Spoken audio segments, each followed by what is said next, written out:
Assalamu alaikum wa rahmatullahi wa barakatuh. Yes, welcome back to the program. And this segment is going live on the broadcast waves of Al Ansar in Devon and Peter Maritzburg, as well as Salam Media on the satellite and online platform. And now you are joining us on the Facebook page as well as youtube.com. We check into the CEO of Penny Appeal South Africa, none other than Shahnaaz Paruk. Assalamu alaikum wa rahmatullahi wa barakatuh, Shahnaaz. Walaikum salam wa rahmatullah. Hope you're well on this beautiful Friday Jummah. Absolutely. Jazakallah khairan for joining us. Now, Penny Appeal is busy with two, predominant campaigns right now. The first that we'd like to look at is the issue in Yemen. There's an overwhelming crisis there. Millions and millions of people are in need, and Penny Appeal is assisting. Most definitely. I think if you look at Yemen, it's perhaps been, or it has been one of the areas that have been primarily affected by a host of different issues over the course of the last 5 years. We're looking at Yemenis, or the people of Yemen, that have faced famine, they've faced war, they've faced outbreaks of cholera, diphtheria, and now I think with the rest of the world, the COVID-19 pandemic actually threatens the entire well-being and the entire existence of the people of Yemen.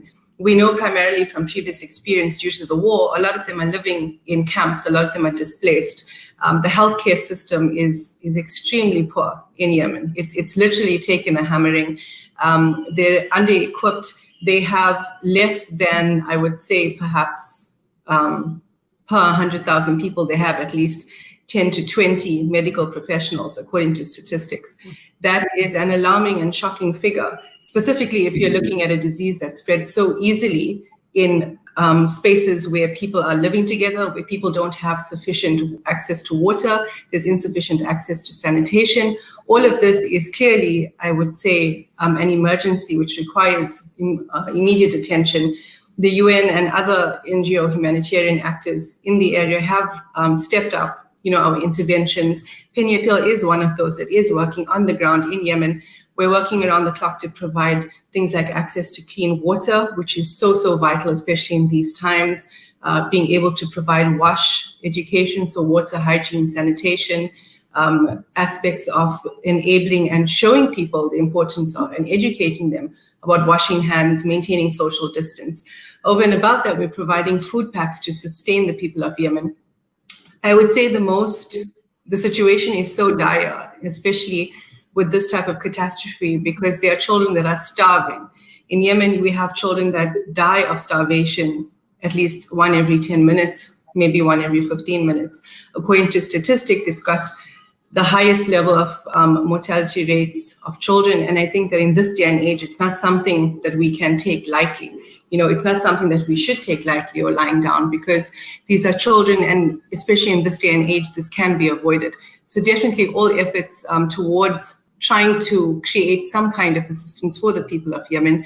We're well aware that the situation is dire. We're talking about millions of people, at least an estimated 3.6 million people in Yemen have fled their homes. With that comes the refugee crisis and comes the crisis of people being displaced. We'll never be able to reach everybody, and that isn't our goal at Penny Appeal. Our goal is to be able to at least reach some of the people of Yemen, provide relief, and save as many lives as we possibly can, maintaining that children and vulnerable women remain our priority. Mm-hmm. And in fact, as you rightly state, that this pandemic and the associated medical and humanitarian challenges actually threatens to wipe Yemen off the map, literally, and decimate the population there. So, an emergency appeal from the team at Penny Appeal, and you can please. This is a crisis that is beyond everybody, and we need all hands on board to try and assist. So, please do get down to the banking details of Penny Appeal and make those contributions.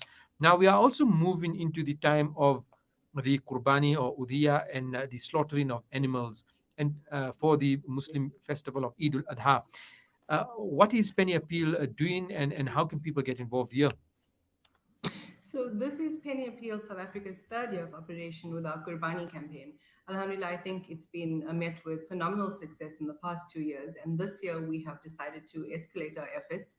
We're focusing primarily within South Africa and then India and Uganda. And inshallah, we're hoping to finalize and launch our appeal for Yemen as well. We've been able to identify partners in Yemen who'd be able to implement Qurbani on behalf of Penny Appeal South Africa's donors.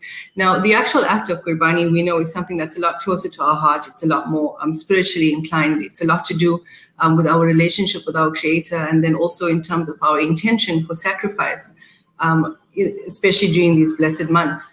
So I think for our Qurbani campaign, what we always maintain at Penny Appeal is that it's a lot to do with our Qurbani project being affordable and both rewardable. I'd say that this specifically means that we're able to offer people the service of being able to perform their Qurbani, maintaining Sharia compliance, ensuring that it's the best quality animal that we can provide for a person, and then assuring them that their Qurbani has been fulfilled, and distributing these packages to communities in need around South Africa and in the different areas and countries that we perform Qurbani. Let's go through that the list of places again that you are busy in, which particular countries, and some of the situations in those countries that people are facing. So primarily South Africa is first, it's always, because we're proudly South African, it's always close to our hearts. So in South Africa, we have an option for Qurbani that's available for 1,800 Rand, that's per an animal or per sheep. We also have options available for shares in cattle, should individuals be interested. I think that is possibly around the 1,750 Rand mark. We also then go to Uganda. Uganda is 700 Rand. That's for a goat, and India is the same amount. It's 700 Rand per share. Now, if we take each of these countries and if we look at the needs, South Africa, we're all too familiar in terms of what the situation is on the ground. We're very familiar with communities, especially now, that require access to nutrition. A large component of Qurbani comes down to being able to, share in thirds the different shares of your meat.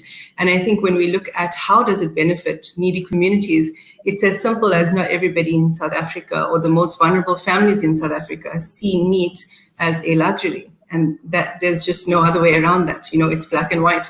A lot of people can't afford to purchase meat or to buy meat. And so at Penny Appeal, we focus not just on providing the meat, we focus on trying to ensure that the food pack that's distributed together with the meat pack is something that's nutritious. It's something that allows families to be able to partake in the festival of Eid, of being able to have some kind of good meal, some nutritious meal to share with them and their families. We know that it is not something that is a long-term sustainable act, but we do know that it's something that definitely makes a difference to families, thousands of families in and around South Africa. If we move over to Uganda, Uganda has been a country that, although they have options to be able to sustain themselves agriculturally, the economy and unfortunately the poverty levels doesn't really allow for everybody to be able to access these types of initiatives. And so Qurbani there is very well received from the community. You literally have large villages that don't just wait for the Qurbani meat to reach them. They actually participate with our teams on the ground. So on the days of Eid and of slaughter, there's some beautiful videos that we'll be posting coming up from our last year's Qurbani, where the village actually comes out and everybody gets involved in terms of, being able to participate, to slice, to clean animals, etc. Clearly this year, due to COVID-19, things are different. And so with that, unfortunately, we'd have to downscale those types of community interventions, ensuring that we're maintaining safety protocol at all times, because the last thing we'd want to do is, create a hazardous health risk to individuals that we're trying to assist. So I would say that COVID-19 is definitely something on the cards, this Qurbani as well. We're having to change the way we work, change the way we're doing things, and inshallah be able to offer the best possible outreach to communities. If we move over to Yemen, like I've just explained, the situation in Yemen is dire. Food remains a constant issue, and it's not a matter of there being no food available in Yemen. We must not be mistaken. It's not an issue of no food. It's an issue of the cost of food. And it's the issue of if you were a mother or a father and you had to flee because of war, and if you fled with nothing, you're fleeing your hometown, you're seeking shelter, you don't know where you're going to be staying, the last thing you're going to really have access to is funds, and funds to sustain, to be able to purchase yourself food items. And so once again, our plea is try and support our campaign in Yemen There is a Qurbani campaign as well, and there's an ongoing Yemen relief project. So definitely I would recommend the Qurbani for Yemen is definitely an aspect that we should be looking at. Absolutely. I mean, all of these countries from South Africa to Uganda and on to Yemen and other places, uh, definitely, people should be considering these options in the fulfilling of their obligatory act of Qurbani and slaughtering. Uh, to share that meat and to share it with those who are in real need, I think there's additional reward and thawab in that as well. And perhaps one or two they could keep for themselves, or a portion of that share, like in the South African case, can be kept for themselves to enjoy and partake of that meat also.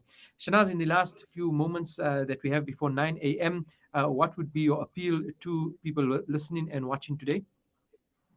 I think my appeal on behalf of the team here at Penny Appeal, and as well as, I suppose, all those that we strive to serve, is firstly, we'd like to say Jazakallah khair and shukran to all of our loyal supporters, well-wishers, donors, people at home that listen to us constantly and stay abreast of what we do.